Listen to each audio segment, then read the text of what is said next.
اللہ کے سوا کسی مدد نہ مانگ کہ اس کے سوا کوئی مددگار نہیں، اس کے سوا کوئی مشکل کشا نہیں،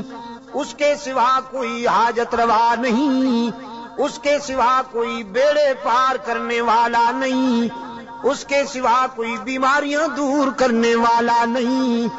اس کے سوا کوئی مرادیں پوری کرنے والا نہیں۔ جب مانگنا ہو تو اسی سے مانگ،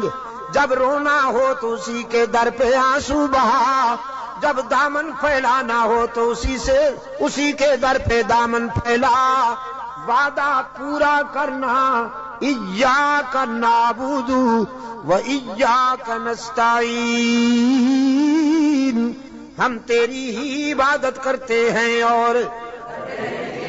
جزاک اللہ، ہم تجھ سے ہی مدد مانگتے ہیں اور مانگتے رہیں گے۔ سیدہ عائشہ صدیقہ رضی اللہ تعالیٰ عنہا نے بھی اللہ کے حضور اشک بہائے، اسی کو دل کی بات سنائی۔ الہ العالمین منافقین نے میرے خلاف جھوٹے الزامات عائد کیے ہیں، میری کردار کشی کی مہم چلا رکھی ہے۔ اگرچہ یہ بات نئی تو نہیں، مجھ سے پہلے بھی معصوموں کے خلاف یہ پراپگنڈا ہوتا رہا، لیکن جب موسیٰ پر الزام لگا تو نے ان کی برات کا اہتمام کیا، جب یوسف پر الزام لگا تو نے ان کی برات کا بھی اہتمام کیا،